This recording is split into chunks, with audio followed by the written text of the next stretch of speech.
Now, I remember it wasn't even that long ago that it felt like Louis Elizondo, when it comes to UFOs and UFO research, if you want to call it that, was on the top of his game. He was the go-to guy if you needed someone for a TV interview or something on CNN to comment on some pixelated footage. Bring in Elizondo. He released his book, made fairly big waves. He appeared in loads of TV shows, and he somewhat fairly quickly rose up to become the face of ufology in the public eye for a lot of people. However, now here we are, not that long after the events I just described, and it feels like his career is in shambles. A massive downfall has happened. So what's going on here? In this video, I want to break this down to you guys, give you a somewhat complete timeline of what happened to Louis Elizondo. Now, obviously, I can't, and just as a disclaimer, I have a full timeline. There will always be moments that I'm not covering. So if you feel there are elements that I'm forgetting that should be added to this timeline, please leave them down in the comment section below. I always appreciate people adding to the content and to the story, and maybe together we can create more of a complete timeline. You know, if people make compelling posts, I'm happy to pin them, for example, under this video. Also, please be aware that all links, references, articles, websites, tweets, posts, everything that I'm referencing here in this video is linked in the description. You can go read up on it yourself, because I'm going to be referencing articles, I'm going to be reading short paragraphs of articles, and it does make sense to read the whole thing. We can't do this here for obvious reasons. I don't want to record a 6-hour video, but I'm going to try to keep it fairly condensed and short, so I hope you enjoy this little deep dive. But where do you start a story like this? How far back do you go in Elizondo's career? And I don't want to go too far back. I think I want to start this video in the year 2017, when he somewhat rose to fame, because he claimed he was the director of the secret Pentagon UFO program, like it was called AATIP. And that in and of itself is already controversial. There is a man called Steven Greenstreet. I'm sure you're familiar with him. He's very active on Twitter. He's a skeptic. I really enjoy his content on Twitter and stuff. But he's basically saying this AATIP thing, this program that he claimed to have been the director of, never really existed. There's an article on the New York Post that he wrote, and again, all this is down in the description. You can read up on it yourself. So he claims that the original program, which was called AAWSAP, that is a real thing, nobody denies this, somehow fell out of favor with Pentagon officials, and they were kind of somewhat upset about it. Again, read the whole thing.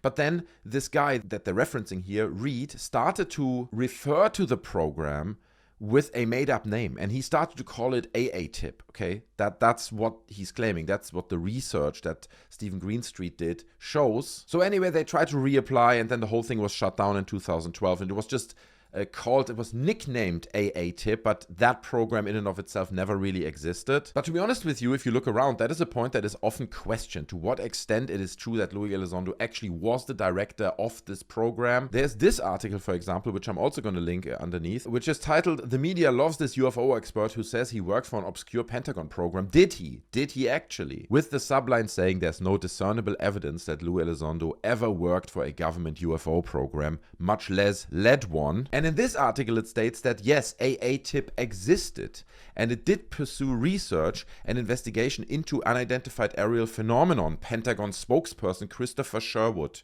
told me. Okay, so here now, kind of almost opposing to what Steven Greenstreet claims, we have a Pentagon spokesperson saying, no, AATIP did exist. However, he added, Mr. Elizondo had no responsibilities with regard to the AATIP program while he worked in the Office of Undersecretary of Defense for Intelligence thing. OUSDI. Flows right off the tongue. Up until the time he resigned, effective to the 4th of October, I think. US, that switched, right? 2017. So there's some contradiction here. There's some research coming from Steven Greenstreet, and then there are Pentagon spokesperson who make slightly different claims, but it seems like a lot of people seem to question whether he actually was in this position at all, whether he ever was the director of this secret UFO program called AATIP. There are just question marks around it. I don't know. Look, man, I'm just standing here recording a video. I'm sharing my research with you guys. I can't claim truth one or the other way, but that's what I could find, and it seems like there are serious question marks around that whole claim in and of itself. And just on a side note, it is a little bit funny, because under this tweet here by Steven Greenstreet, where he talks about exactly this and questions whether Elizondo ever was the director of AATIP and whether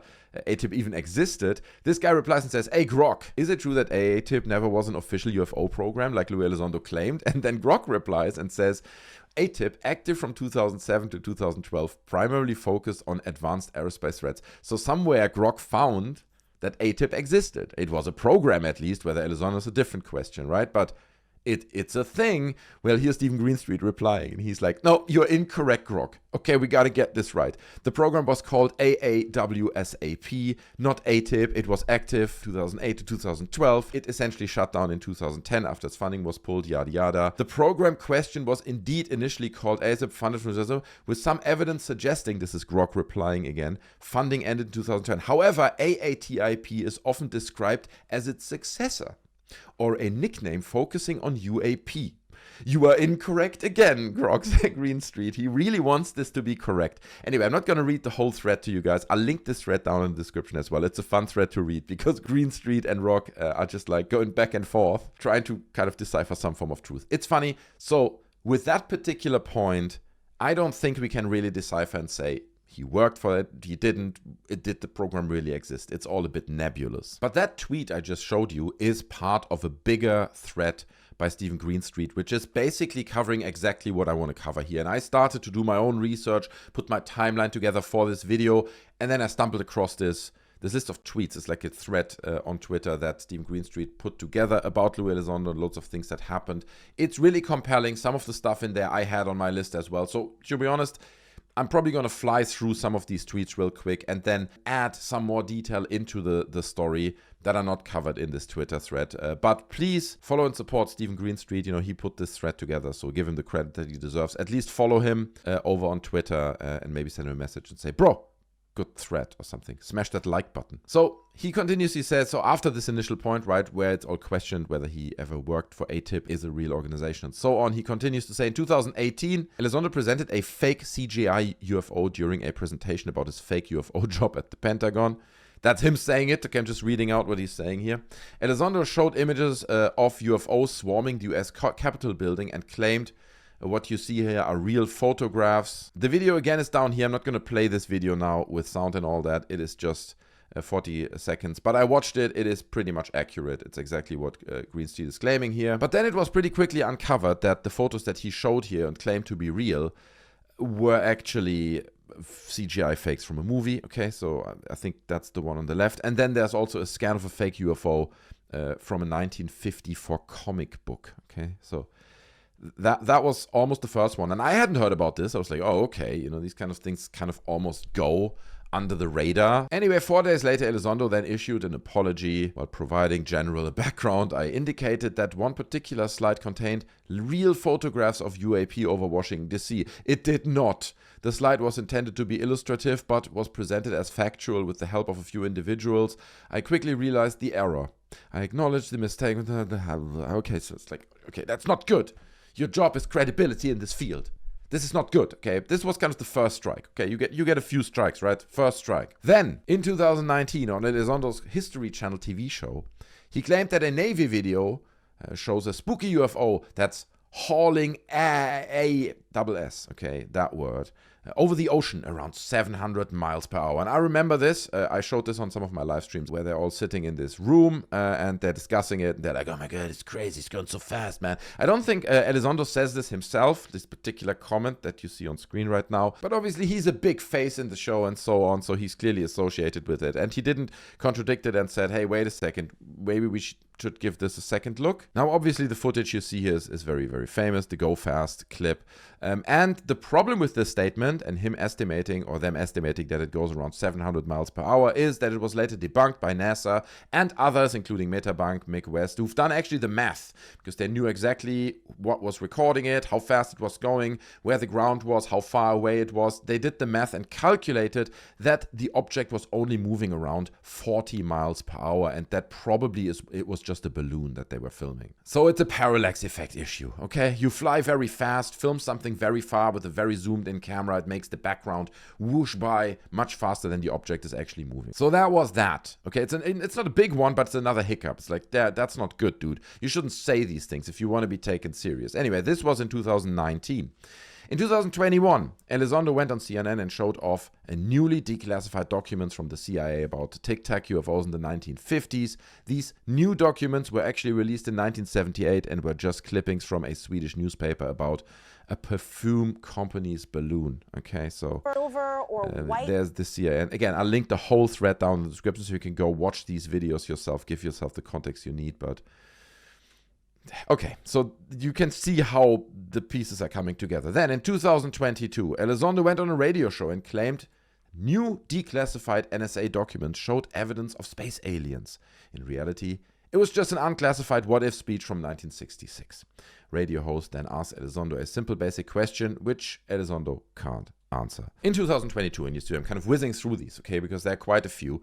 Again, feel free to click the link to this thread in the description and dive deep into each one of those, okay? There's like context about each one of those. But in 2022, Elizondo's UFO associate, Sean Cahill, premiered a brand new UFO video on a podcast and told some spooky paranormal stories. Eagle-eyed Redditors quickly realized the video was actually shot in Elizondo's backyard in Wyoming. And the blurry UFO was probably just a plane coming in to land at the airport a few miles from Elizondo's house.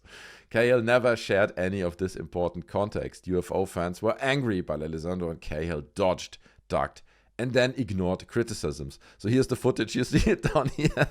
I mean, dude, again, this is just Stephen Greenstreet making these claims. Okay, but if that's true, bro, that's an incredibly low level of effort. He's going to his backyard. He's like, it looks like that's where the planes come in every morning.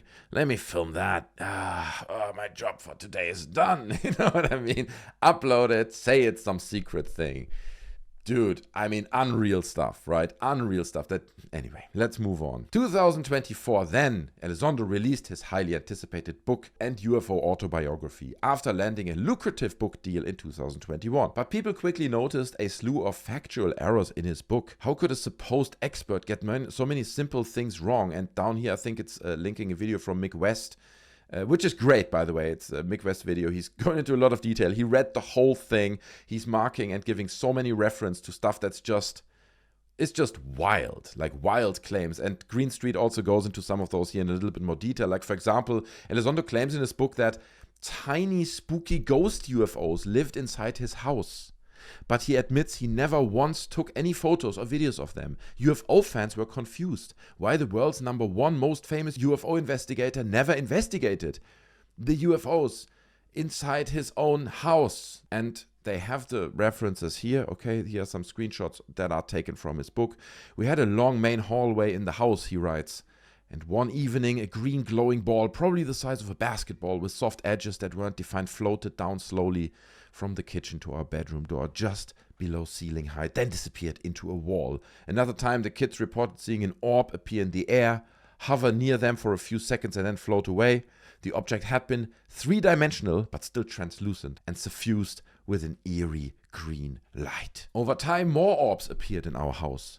Not too frequent, a whole month may go by, and then one would arrive. Since our orbs manifested as clear or green, we wouldn't shake the things. I'd be sitting at the dining room table, working with my computer or catching up on some reading, and I'd suddenly notice one of these damn balls hovering nearby. They're just everywhere, dude. Now he lives in the house with these UFOs whizzing around his head. Unstoppable. He wished they would go away. It's like, oh man, I'm so annoyed by all these UFOs all around me all the time. Did you ever film one of those? No, I mean, I am a UFO researcher, or claimed to be one, but I never got through to filming those that were in my house flying around my head while I was catching up on some reading.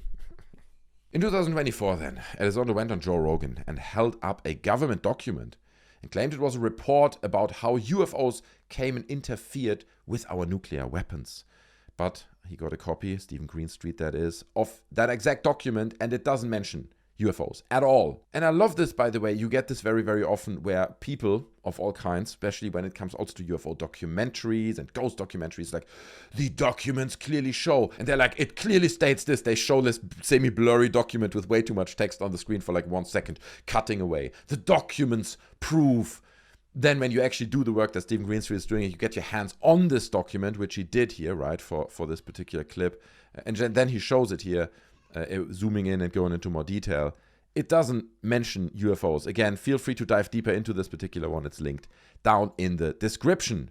Now, in 2024 then, this is one of the pivotal moments that I think a lot of you guys are familiar with. On his national for-profit book tour, Elizondo showed a paying audience a real photo of the UFO mothership, as he called it, UFO hovering over the US embassy in Romania.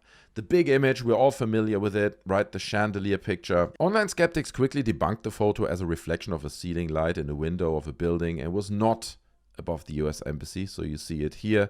Elizondo issued a statement admitting the UFO photo was fake, but essentially spun it as, wow, this is great, we solved this mystery, thanks everyone for doing this together. So you can see there were already these moments where he kind of gets exposed for not really vetting the information, or allegedly it seems like he's not vetting the information properly, puts it out there.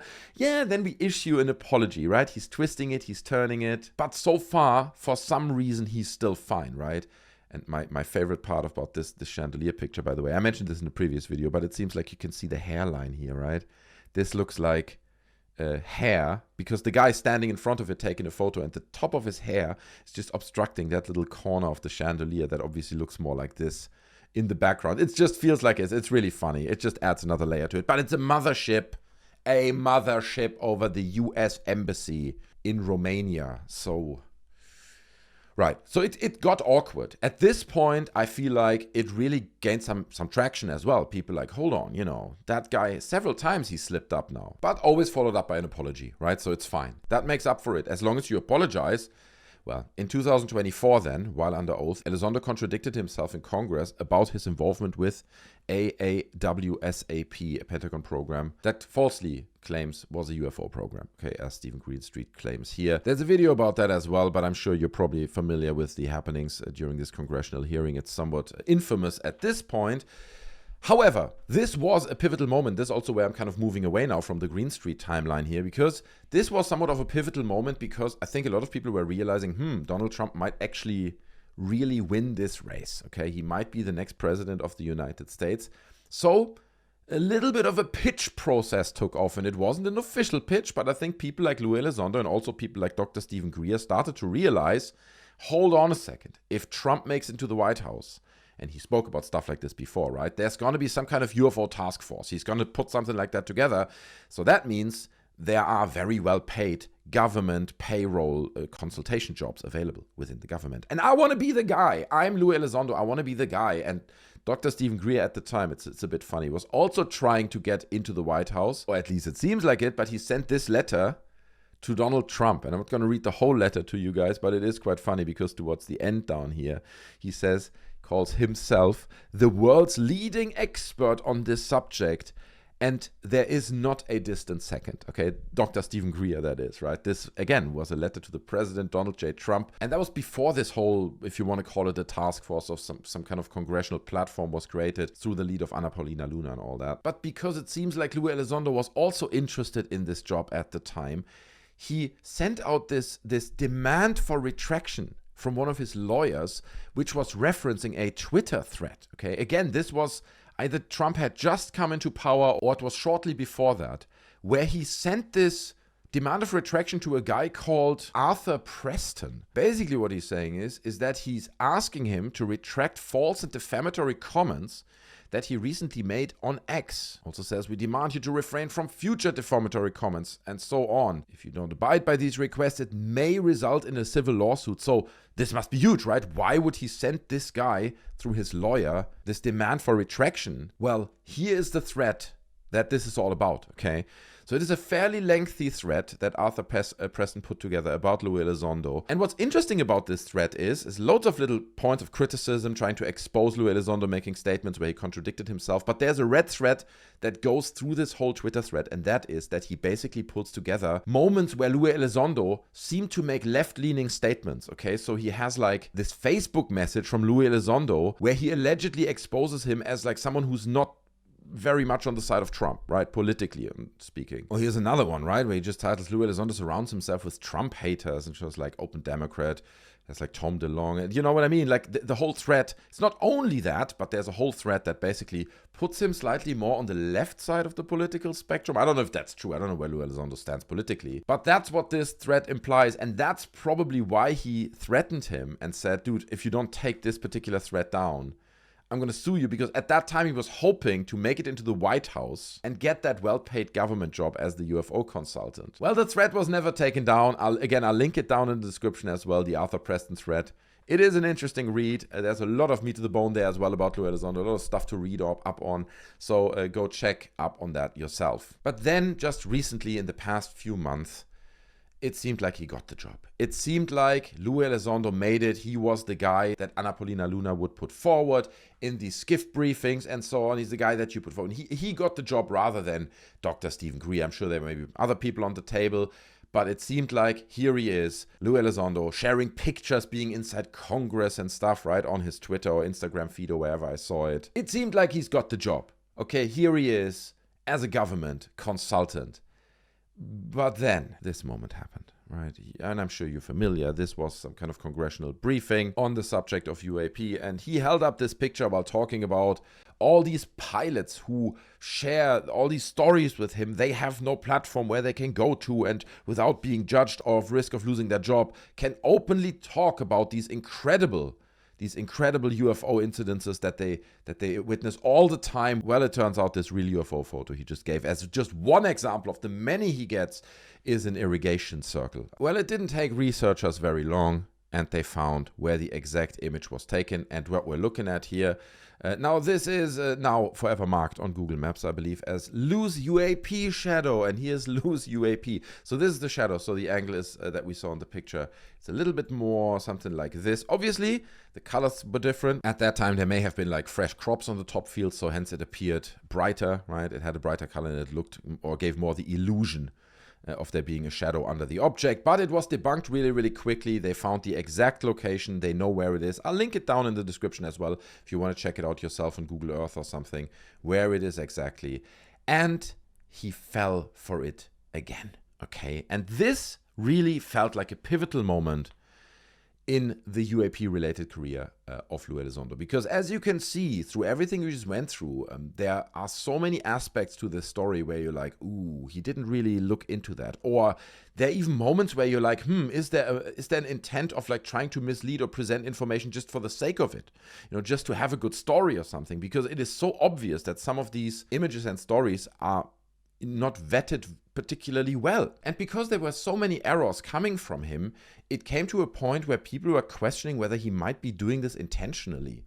Loads of comments under threads on Twitter and on social media where people are like, yeah, he's a disinformation agent, making these claims that he is actually intentionally muddling the water, spreading misinformation in order to ridicule all these authentic cases, right? Because we have so many authentic photos out there, and after we have seen him presenting false evidence, the other one has to be false as well. Kind of that's the logic. It's an information war idea, and he's just a disinformation agent, right? Those kinds of rumors were circulating. Now, shortly after this was made public, he then issued an apology on his Twitter, and it really, I can't find it now, but it was basically like, guys, I'm always a guy who admits his mistakes, but this is not one of them. I think I'm paraphrasing, but this is how he entered into this kind of apology segment. He stated that he never said that it was real specifically, and that it was given to him by a pilot, which also is a little bit questionable in my personal opinion, at least, right? Because if it comes from a pilot wouldn't necessarily take photos of irrigation circles and share them with Lou Elizondo as like UFO images. It's just not very likely. And this is again somewhat of a repeating pattern, because that chandelier picture, when he presented that, the real mothership over Romania or wherever it was, he also said it was given to him by a credible source. I think he also said it was shared with him, or it was corroborated. I think he said it was corroborated by a pilot, that sighting. And it's like, dude, it's a chandelier reflection. You made this whole pilot thing up, right? I mean, it at least is strongly implied in what he's saying. However, the wave got too big about him messing up this time, so the apology tweet about the irrigation circles incident was not enough, okay? So he also created a video, okay? Oops, here he is. And this is on YouTube. You can go check it out, Lou Elizondo on his own channel. It's not exactly a specific apology, but he tries. I can see, this is my interpretation of what I see here. This is him trying to establish a little bit more credibility. He calls it the Washington, D.C. briefing update. Go watch it yourself. Let me know down in the comments what you think about it. But this is him, okay? And again, this is my interpretation, but this is him in damage control mode, right? Like, it's not good. Over and over again, this stuff has come out. it looks like he's not checking his sources properly. So now it just happened again, and this time at like a public briefing. So it definitely put a dent into his reputation when it comes to the credibility of his UFO presentations. And then it started to have a ripple effect, like domino stones. The first thing that I heard is that Gary Nolan, Matt Ford, and Lou Elizondo have left intentionally the UAP disclosure fund. Not long ago, I remember a tweet from Lou Elizondo where he was like, I think a year ago or something, I'm joining the UAP disclosure fund. This is going to be great. We're going to do amazing work together. And now 1 year later, a few days after this press briefing in the Congress went so terribly wrong, he's leaving with a few other people, big people, right? Like Gary Nolan, names like that, leaving the UAP disclosure fund, because what you have to know is that the UAP Disclosure Fund, at least in part, was responsible for setting up and organizing that particular meeting. So he says he left. It looks like there may have been other forces at work here as well, where people are worried that potentially unrepairable damage has been made to reputations. Let's just put it that way. Then the follow-up meeting was cancelled, right? And keep in mind, all of these things are seemingly unrelated. Nobody said, oh, we're kicking out Lou Elizondo because of this picture from the UAP Disclosure Fund. Nobody said that. But then, a few days later, they announced that the next meeting, which was due to happen on May 12th, has now been cancelled. So there was supposed to be some kind of follow-up meeting. They're like, yeah, we're not doing that. Again, it doesn't reference this incident about the fake picture specifically, but it seems to point into that direction. Also, Lou Elizondo got called out for presenting this fake image by people, people within the field of UFO research, like Richard Dolan. He made a whole video. I'm linking this down in the description as well. You can go check it out. He's also saying that presenting information in the way he did is not helping the credibility of the phenomenon, right? He's going to quite a bit of detail. He's pretty upset. You can, when you watch the video, see how Richard Dolan is not happy with him presenting this fake image and it being exposed a few hours after he held it up. Other podcasters within the world of UAPs, like Stephen Diener, who is the host of the UAP Unidentified Alien podcast, I guess it's called. He had an interview with Lou Elizondo shortly after the incident, and he called him out as well. He was like, yeah, what's up with this photo? Everyone is calling him out. But now, as a cherry on top of this whole story, is that there was some follow-up meeting scheduled after, like a skiff meeting, again under the lead of Anna Paulina Luna, and for that meeting everyone got sick. It's like, yeah, the meeting is happening, no, this time for real, it's totally true, but then David Grush, Christopher Mellon, and Lou Elizondo, who were like the key members or like speakers at this particular event, got sick. And this was literally just like May 17th. So what is this, like 2 weeks ago, a bit more than 2 weeks ago. So it's a mess. It really, really is a mess. It feels like this whole UFO disclosure movement sphere, whatever you want to call it, is crumbling. It's falling apart. It's always easy debunks for all of these images, for all these claims that these people are making. And it's not going anywhere. It's not going anywhere to a point where you feel like, oh, there actually is something here that could be considered disclosure. It's running in circles with like a always repeated mechanic of carrots being dangled into people's faces, and then you release some footage or you bring forward some kind of whistleblower. Nothing tangible is presented. People have forgotten about it 2 weeks later, and we're doing the same thing again. Here's the next carrot. We're dangling that one. That's how this machine seems to work. Every now and then you release a documentary or a book, but it's a way of monetizing this phenomenon. That's how it feels. And the downfall that we're currently seeing, or the collapse, for now at least, of Lou Elizondo's career as being this UFO spokesperson, this face of this movement, if you want to call it, to an extent, seems to illustrate exactly that. It's crumbling, it's falling apart, it's not looking good. Guys, but that's just my opinion. These are my observations. Obviously, I've sprinkled in some of Stephen Greenstreet's observations and research in there as well. I'm curious to hear your thoughts. This was a very long video. If you made it to this point, I congratulate you. Thank you so much. Please smash the like button. I would appreciate if you would support the work that I'm doing here. But also leave me a comment. Leave me a comment with your thoughts on this whole story. Do you consider Lou Elizondo as some kind of misinformation agent? Where do you think this will go next? Leave any thoughts you may have down in the comment section below. Also, join our Discord to continue the conversation. Loads of awesome people over there. The link to that is in the description as well. Subscribe, smash the like button for more. I hope to see you in another video. Check out merch. We have merch now, okay? Link to that is in the description. Thanks for watching. I love you. Take care of yourselves. And I'm out. Bye.